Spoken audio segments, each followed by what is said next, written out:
Ranger's Apprentice. Book 1. The Ruins of Gorlan. By John Flanagan. Chapter 3. Who's next then? Martin was calling. Horace was grinning broadly and stepped back into the line. Alice stepped forward gracefully, annoying Martin, who had wanted to nominate her as the next candidate. "Alice Mannering, my lord," she said in her quiet, level voice. Then, before she could be asked, she continued, "I request an appointment to the diplomatic service, please, my lord." Harold smiled at the solemn-looking girl. She had an air of self-confidence and poise about her that would suit her well in the service. He glanced at Lady Pauline. "My lady," he said. She nodded her head several times. "I've already spoken to Alice, my lord. I believe she will be an excellent candidate." Approved and accepted, Alice made a small bow in the direction of the woman who would be her mentor.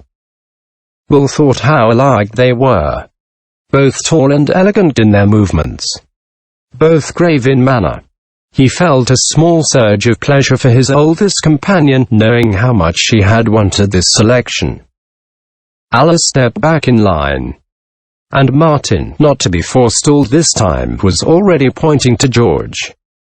"Right. You're next. You're next," addressed the Baron. George stepped forward. His mouth opened and closed several times, but nothing came out. The other wards watched in surprise. George, long regarded by them all as the official advocate for just about everything, was overcome with stage fright. He finally managed to say something in a low voice that nobody in the room could hear. Baron Harold leaned forward, one hand cupped behind his ear. "I'm sorry, I didn't quite get that," he said. George looked up at the Baron, and with an enormous effort spoke in a just audible voice. "George Carter, sir. Scribe School, sir." Martin, ever a stickler for the proprieties, drew breath to berate him for the truncated nature of his address. Before he could do so, and to everyone's evident relief, Baron Harold stepped in. "Very well, Martin. Let it go." Martin looked a little aggrieved, but subsided. The Baron glanced at Nigel, who was his chief scribe and legal officer, with one eyebrow raised in question. "Acceptable, my lord," he said. Adding, "I've seen some of George's work and he really does have a gift for calligraphy." The Baron looked doubtful. "He's not the most forceful of speakers, though, is he?" "Scribe master. That could be a problem if he has to offer legal counsel at any time in the future." Nigel shrugged the objection aside. "I promise you, my lord, with proper training that sort of thing represents no problem." "Absolutely no problem at all, my lord."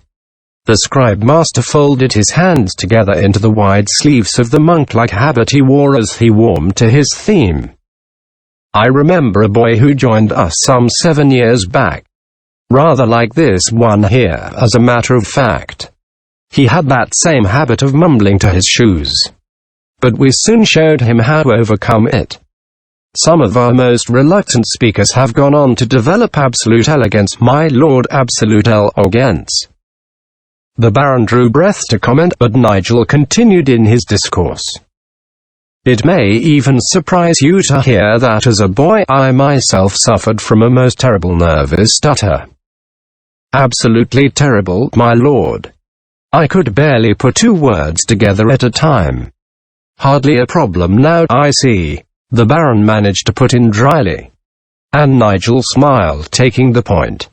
He bowed to the Baron. "Exactly, my lord.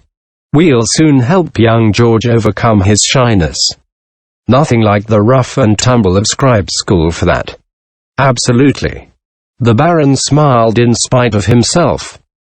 The scribe school was a studious place where voices were rarely, if ever, raised and where logical reasoned debate reigned supreme.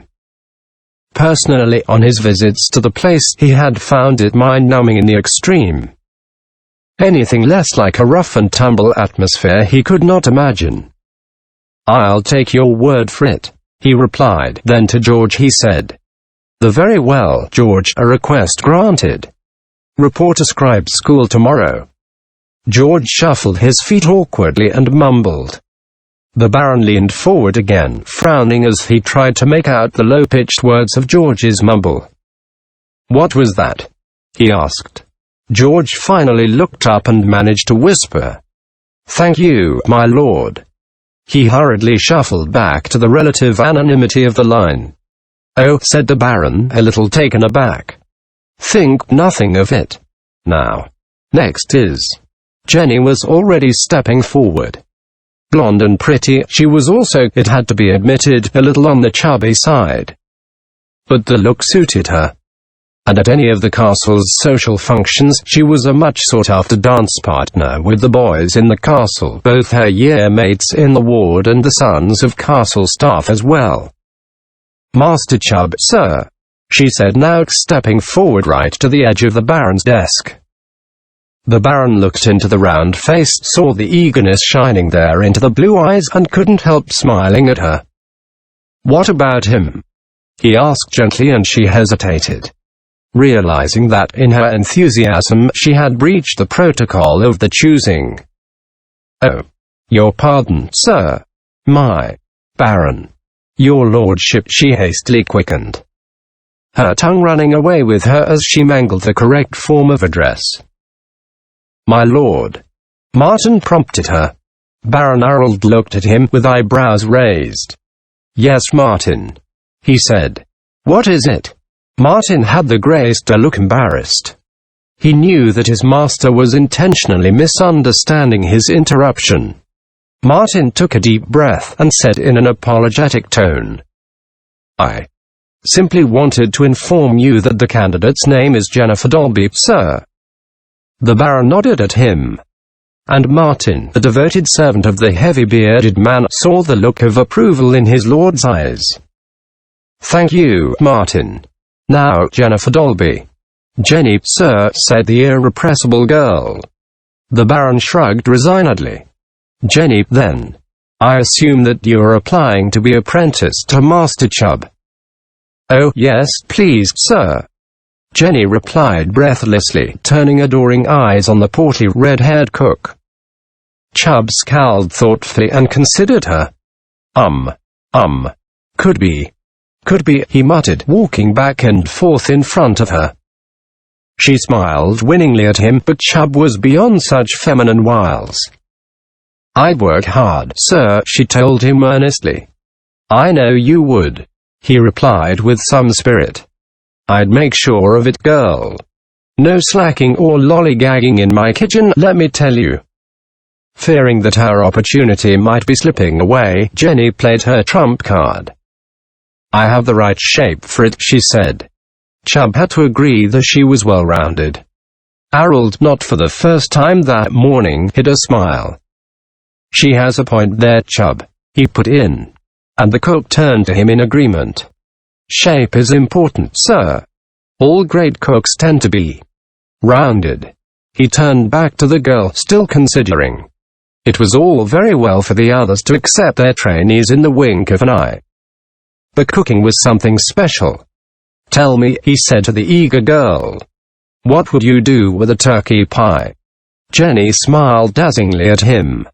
"Eat it," she answered immediately. Chubb rapped her on the head with the ladle he carried. "I meant, what would you do about cooking it?" he asked. Jenny hesitated, gathered her thoughts, then plunged into a lengthy technical description of how she would go about constructing such a masterpiece. The other four wards, the Baron, his craft masters and Martin, listened in some awe, with absolutely no comprehension of what she was saying. Chubb, however, nodded several times as she spoke, interrupting as she detailed the rolling of the pastry. "9 times, you say?" he said curiously, and Jenny nodded, sure of her ground. "My mother always said 8 times to make it flaky and once more for love," she said. Chubb nodded thoughtfully. Interesting, he said. Then, looking up at the Baron, nodded. "I'll take her, my lord." "What a surprise," the Baron said mildly, then added, "Very well, report to the kitchens in the morning, Jennifer." Jenny, sir, the girl corrected him again, her smile lighting up the room. Baron Harold smiled. He glanced at the small group before him. And that leaves us with one more candidate. He glanced at his list, then looked up to meet Will's agonized gaze, gesturing encouragement. Will stepped forward, nervousness suddenly drying his throat so that his voice came out in barely a whisper. Will. Sir. My name is Will. Sir.